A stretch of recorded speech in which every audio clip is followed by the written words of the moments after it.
गृह विज्ञान विषय के इस YouTube चैनल पर आप सभी का स्वागत है। और मैं doctor Jyoti Sachan, assistant professor SMM government girls college Bhilwara से। आज का ये जो वीडियो है इसमें हम अध्ययन करने जा रहे हैं एंडोक्राइन सिस्टम के बारे में। एंडोक्राइन सिस्टम का अर्थ है अंतःस्रावी तंत्र। बहुत ही इम्पॉर्टेंट सिस्टम है ह्यूमन बॉडी का। और यह जो वीडियो आप देख रहे हैं, यह वीडियो जो ह्यूमन फिजियोलॉजी का पेपर पढ़ते हैं स्टूडेंट्स, जैसे BSc home science first year के स्टूडेंट्स जो ह्यूमन फिजियोलॉजी का पेपर पढ़ते हैं, और इसी के साथ BSc के साथ साथ जो BA होम साइंस के स्टूडेंट हैं जो ह्यूमन फिजियोलॉजी का मानव शरीर क्रिया विज्ञान का पेपर पढ़ते हैं, और इसी के साथ जो स्वास्थ्य विज्ञान का एक पेपर चलता है होम साइंस में, तो उन स्टूडेंट्स के सिलेबस के अकॉर्डिंग ये वीडियो बनाए गए हैं। तो आज हम एंडोक्राइन सिस्टम का फर्स्ट पार्ट देख रहे हैं आप। तो एंडोक्राइन सिस्टम जो है क्या होता है, किस तरह से ये कार्य करता है, इसके बारे में आज हम विस्तार से चर्चा करेंगे। तो सर्वप्रथम तो हम ये जान लें कि यह जो अंतःस्रावी तंत्र है यह किससे बनता है। तो हमारे शरीर का जो अंतःस्रावी तंत्र है यह अंतःस्रावी ग्रंथियों से मिलकर बना हुआ होता है। अब बात यह आती है सर्वप्रथम कि जो हमारे शरीर में ग्रंथियां पाई जाती हैं, ग्रंथियां वे होती हैं जो कोई ना कोई स्राव स्रावित करती हैं। तो ग्रंथियां जो हैं मुख्य रूप से दो प्रकार की ग्रंथियां ह्यूमन बॉडी में पाई जाती हैं। एक तो होती है बहिस्रावी ग्रंथि और एक होती है अंतःस्रावी ग्रंथि, एक्सोक्राइन ग्लैंड और एंडोक्राइन ग्लैंड। तो जो बहिस्रावी ग्रंथियां होती हैं वे जो ग्रंथियां हैं, जैसा कि आपको इस स्लाइड में आपको थोड़ा सा हम समझाते हैं बहिस्रावी ग्रंथियां, तो ये वे ग्रंथियां होती हैं जो अपने स्राव को नलिका के द्वारा जिस ऑर्गन तक पहुंचाना है या ब्लड तक पहुंचाना है उसको नलिका के द्वारा जब पहुंचाया जाता है तो वे बहिस्रावी ग्रंथियां होती हैं। और इसमें जो एग्जाम्पल है उसमें लार ग्रंथि, जो कि हमने डाइजेस्टिव सिस्टम में अध्ययन किया था कि जो लार ग्रंथि होती है, लार ग्रंथि जो होती है वो लार का स्रवण करती है और सलाइवरी जो डक्ट होती है उसके द्वारा लार को मुंह तक पहुंचा दिया जाता है।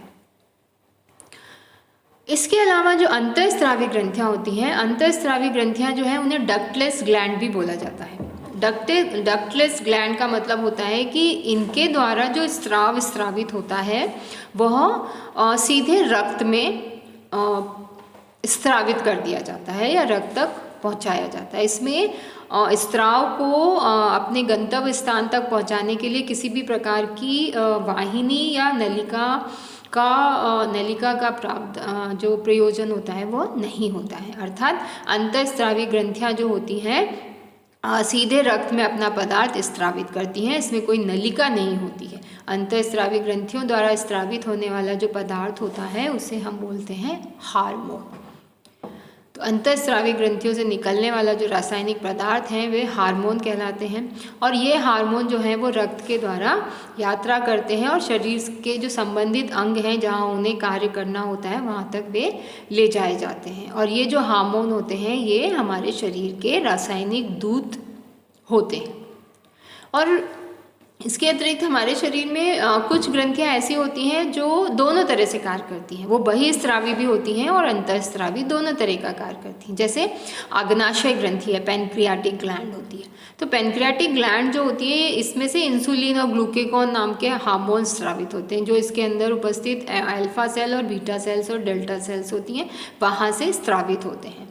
इसके अतिरिक्त बहिस्रावी ग्रंथि की तरह ये तब काम करती है जब इसमें से आग्नाशय पैनक्रियाटिक जूस निकलता है, और ये जो पैनक्रियाटिक जूस है ये डाइजेशन में हेल्प करता है, जो कि हमने डाइजेशन के चैप्टर में ये अध्ययन किया था कि कार्बोहाइड्रेट, फैट और प्रोटीन का जब डाइजेशन हो रहा है तो कुछ एंजाइम्स जो हैं वे यहाँ से स्रावित हो रहे हैं। तो इस प्रकार आग्नाशय ग्रंथि या पैनक्रियाटिक ग्लैंड जो है यह बहिस्रावी और अंतःस्रावी दोनों प्रकार की ग्रंथियों की तरह कार्य करती है। तो इस प्रकार अभी हमने देखा कि जो अंतःस्रावी ग्रंथि हैं वे किस प्रकार की हैं, और इसमें से जो रासायनिक पदार्थ निकलता है उसे हम हार्मोन कहते हैं।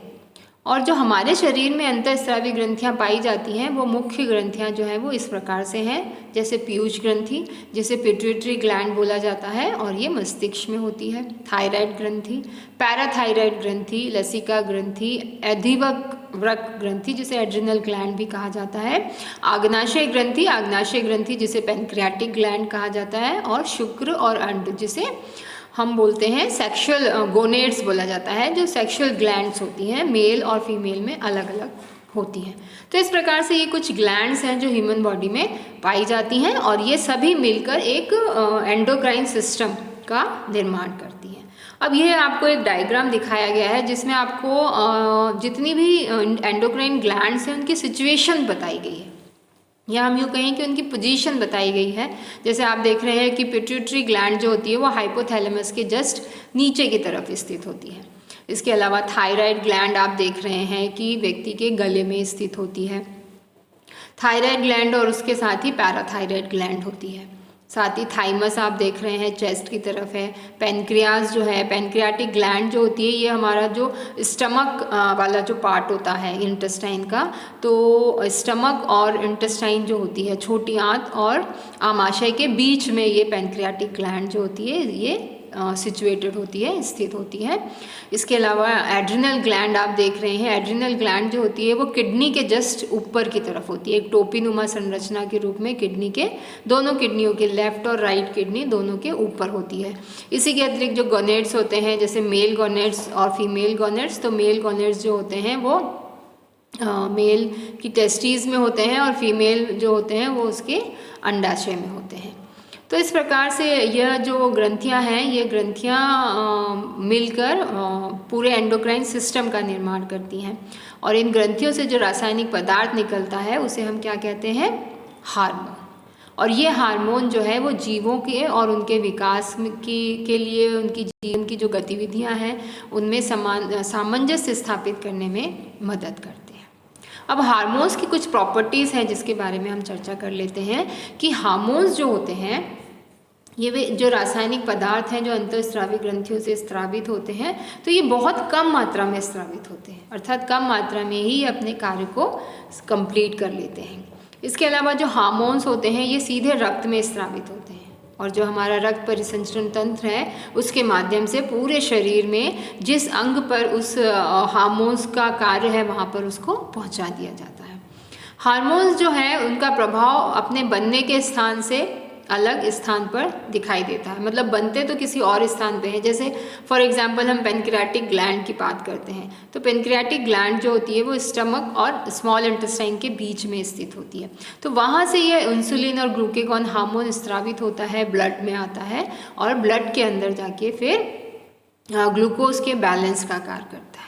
तो कहने का मतलब ये है कि ग्लैंड जो है वो किसी जगह पर अलग हो सकती है और उसका जो कार्य है वो दूसरे स्थान पर हो सकता है। तो ये इस प्रकार से ये हार्मोन्स जो होते हैं वे काम करते हैं और जो पर्टिकुलर हार्मोन जिस ऑर्गन के लिए या जिस ऊतक के लिए है वो उसी ऊतक और उसी ऑर्गन पर कार्य करता है। ये इसकी इम्पॉर्टेंट प्रॉपर्टी होती है। तो इस प्रकार जो ये अंतःस्रावी तंत्र पूरा बना है, इस अंतःस्रावी तंत्र के अंदर जो हमारे शरीर में गतिविधियाँ होती हैं उन गतिविधियों के बीच समन्वय स्थापित करने में यह सिस्टम जो है वो हेल्प करता है। और हमारे शरीर में उपस्थित जो अंतःस्रावी ग्रंथियाँ हैं, जैसा पहले भी हमने इसकी एक टेबल्स में देखा, तो उसमें हमने देखा कुछ 7-8 प्रकार की अंतःस्रावी ग्रंथियाँ हैं जिसका वर्णन या जिसका अध्ययन हम आगे के वीडियो में एक एक ग्रंथि को लेकर करते जाएंगे। और ये जो अंतःस्रावी ग्रंथियाँ हैं इनकी कार्यप्रणाली जो है वो तंत्रिका तंत्र नियंत्रित करता है और हार्मोन्स जो है वो शरीर और तंत्रिका तंत्र के बीच के एक तरह से मैसेंजर का कार्य करते हैं। हाइपोथैलेमस और जो पिट्यूटरी ग्लैंड होती है वो तंत्रिका तंत्र और अंतःस्रावी ग्रंथि के बीच समन्वय का एक मुख्य केंद्र होता है। हाइपोथैलेमस मस्तिष्क के विभिन्न हिस्सों और उससे होकर गुजरने वाली जो रक्तवाहिनियाँ हैं उनसे सूचना को एकत्रित करने में मदद करता है और इसके बाद यह सूचना पिट्यूटरी ग्लैंड को दी जाती है जो अपने स्राव द्वारा सभी अन्य अंतःस्रावी ग्रंथियों की गतिविधि को नियंत्रित करता है। मानव शरीर में हार्मोन विकास, चयापचय गतिविधियों और प्रजनन में हेल्प करता है।